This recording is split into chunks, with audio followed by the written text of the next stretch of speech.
Hello friends, welcome to RNT classes English grammar. आज हम लोग कंडीशनल सेंटेंस जो है वो डिस्कस करेंगे कि कंडीशनल सेंटेंस क्या होता है। तो let's start. A conditional sentence has some condition in it. नाम से ही पता चल रहा है कि इसमें कोई ना कोई कंडीशन है। अब ये फुलफ़िल हो सकती है या नहीं हो सकती, इसके बेस पे इसको हम टाइप भी करते हैं कि कौन सी कंडीशन जो है फुलफ़िल हो सकती है, कौन सी नहीं हो सकती। ग्रामर के अंदर जो है इसके लिए एक स्पेशल सेंटेंसेस बने हैं, तो उनको हम कंडीशनल सेंटेंसेस कहते हैं। और जो कंडीशनल सेंटेंसेस होते हैं वो अपने आप में कॉम्प्लेक्स सेंटेंस भी होते हैं, क्योंकि कॉम्प्लेक्स सेंटेंस का मतलब ही यही होता है कि उसके अंदर जो एक क्लॉज होता है वो दूसरे क्लॉज पे क्या होता है, डिपेंड होता है। तो ये जो डिपेंडेंट वाली बात है, ये कॉम्प्लेक्स सेंटेंस की जो है एक तरीके से मेन बात है। तो अब हम बात करते हैं जैसे कंडीशनल क्लॉज जो होते हैं वो कितने टाइप के होते हैं। कंडीशनल क्लॉज जो होते हैं वो mainly they are of 3 types. एक तो होता है अपने ओपन कंडीशन, और दूसरा होता है अपने इमेजिनरी कंडीशनल, और तीसरा होता है इम्पॉसिबल कंडीशन। ये 3 तरीके की जो कंडीशन होती है या इससे रिलेटेड कंडीशनल जो सेंटेंसेस होते हैं वो ग्रामर के अंदर होते हैं। और कई बार जो कंपटीशन क्लासेस है और कंपटीशन एग्जामिनेशंस है और जो सेकेंडरी या सीनियर सेकेंडरी के अंदर कई बार ये टॉपिक्स जो है लगते हैं। तो now we move to first conditional, open condition. अब ये ओपन कंडीशन क्या होती है? ओपन नाम से ही पता है कि you are open to fulfil the condition, क्योंकि ये कंडीशन में आपके पास टाइम है फुलफिल करने को। ठीक है, an open condition is when a condition proposed can be fulfilled. जो फुलफिल की जा सकती है उसमें अभी तक टाइम है, और ये एक रियलिटी बेस्ड जो है वो कंडीशनल है। ठीक है, क्योंकि रियलिटी बेस्ड ऐसे है क्योंकि ये कुछ पूरा किया जा सकता है, कोई इमेजिनेशन नहीं है, ये रियलिटी है। तो अगर आप देखें तो एग्जाम्पल पे, if you work hard you will succeed. Look at this example. आपने सिंपल प्रेजेंट टेंस यानी प्रेजेंट इंडेफिनिट टेंस यूज किया है, और जो सेकंड है जिसको मेन क्लॉज बोलते हैं वहाँ पे आपने will sell plus first form किया है, क्योंकि if you work hard you will succeed. इसका मतलब है कि अगर आप हार्ड वर्क करेंगे तो आप सक्सेस होंगे, मतलब हो जाएंगे। तो कहने का मतलब है आपके पास टाइम है। तो रियलिटी ये शो कर रही है कि ये कंडीशन जो है वो पूरी हो सकती है। ओपन कंडीशन का मतलब भी है the condition that can be fulfilled. Second example, they will win the match if they play their best. तो बेसिक रूल वही फॉलो है कि आपने इफ़ वाले पार्ट में फर्स्ट फॉर्म यूज़ किया है, और जो सेकेंड पार्ट है वहाँ आप विल शैल यूज़ करते जा रहे हो। तो ये एक बेसिक रूल है, चलता है ओपन कंडीशन के अंदर। अब इंग्लिश के अंदर एक छोटा सा ट्रेडिशन भी है कंडीशनल सेंटेंस को लेकर के, कि आप किसी भी कंडीशनल सेंटेंस में इफ़ नहीं यूज करना चाहो तो उसकी जगह कुछ या तो हेल्पिंग वर्ब को आगे ला करके या किसी अन्य जो है शब्द का यूज करके आप इफ़ को भी हटा सकते हो, लेकिन सेंस वो इफ़ वाला ही रहता है। Look at the 3 example. Should you call me on time I will come. अगर यहाँ देखो आगे शुड लगा दिया तो ये इफ़ का ही काम कर रहा है। If you call me on time I will come, अगर तुम मुझे टाइम पे बुलाओगे तो मैं आऊँगा। ठीक है, ये एग्जाम्पल से पता चलता है। अब जो इफ़ होता है उसी की तरीके से एक होता है अनलेस। ये भी एक सबऑर्डिनेट कंजंक्शन है।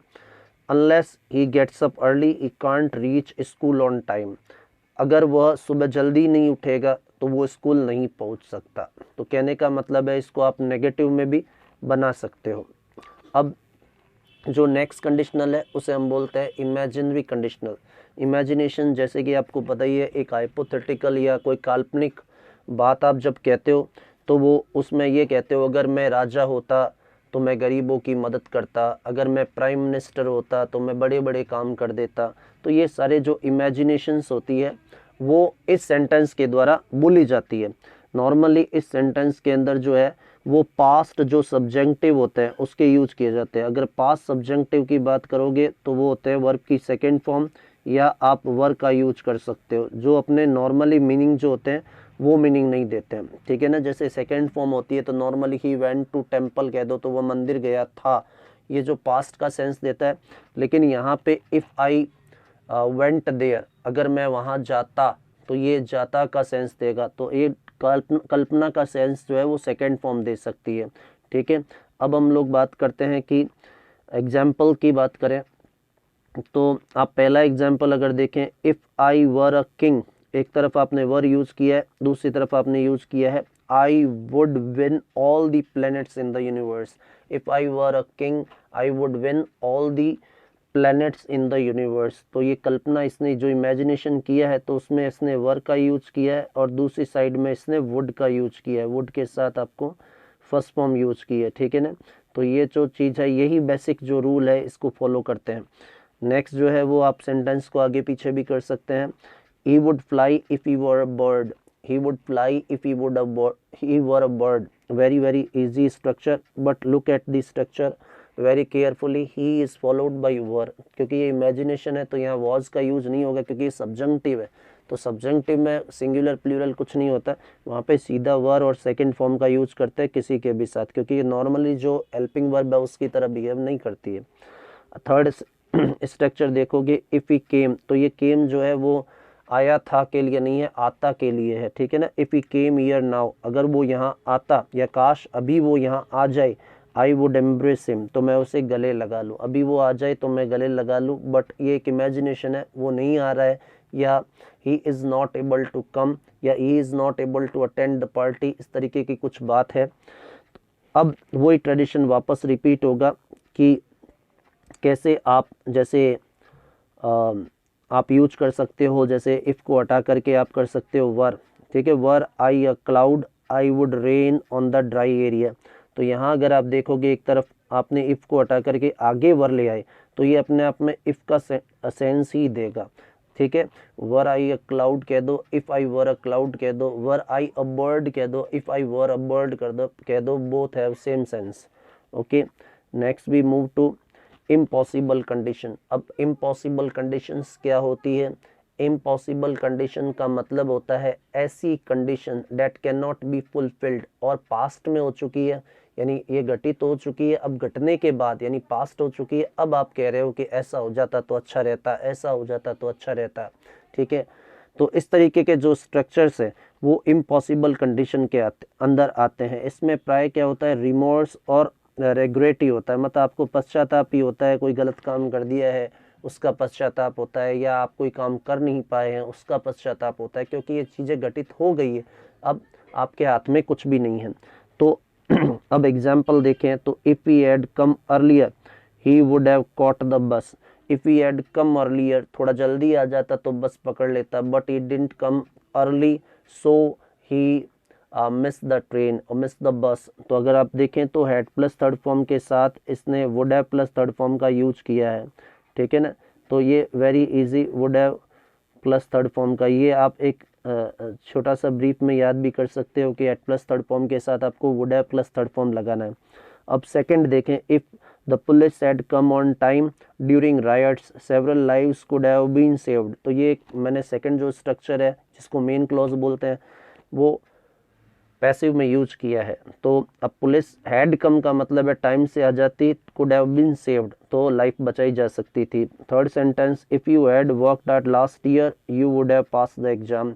If you had worked last year you would have pass the exam means कि आपको मेहनत करनी थी तो आप पास हो जाते, but you didn't work hard so you failed, ठीक है, तो तुम फेल हो गए। अब वही ट्रेडिशन वापस रिपीट होगा कि आप इफ़ को हटाना चाहते हो तो हैड को आगे ले आओ, तो वो इफ़ का ही सेंस देता है। तो had she met me yesterday I would have helped her. Had she met me yesterday, यदि वो मुझे कल मिलती तो I would have helped her. तो ये चीज़ आपको ध्यान रखना है। तो वेरी इजी। अब शॉर्ट में अगर हम ये देखें कि एक छोटी सी टेबल बना लें हम लोग, तो टेबल में भी हम याद रख सकते हैं कि जो ओपन कंडीशन होता है, तो ओपन कंडीशन के अंदर सिंपल प्रेजेंट टेंस यानी फर्स्ट फॉर्म का आप यूज करते हो तो जो सेकंड है उसमें will shell plus first form का यूज हो जाता है। इमेजिनेशन के लिए आप पास्ट सब्जेक्टिव का यूज करते हो, जो मैंने बताया कि वो एक तो सेकंड फॉर्म होती है और एक होता है वर, ये यूज करते हो तो उधर वुड कुड के साथ फर्स्ट फॉर्म, चूँकि वुड और कुड क्या है कि मॉडल ही है तो उसके साथ फर्स्ट फॉर्म का ही हम लोग यूज करते हैं। इम्पॉसिबल जो स्ट्रक्चर्स होते हैं वो होते हैं पास्ट परफेक्ट, यानी उसमें आप हैड प्लस थर्ड फॉर्म का यूज करते हो। जब आप हैड प्लस थर्ड फॉर्म का यूज करते हो तो उधर would have plus third form का यूज कर सकते हो। शॉर्ट में भी अपने दिमाग में ये रखोगे तो ये क्वेश्चंस जो है वो वेरियस एग्जामिनेशन में पूछे जाते हैं। तो मुझे आशा है कि ये आपको समझ में आया होगा और I hope all the best. Thank you very much.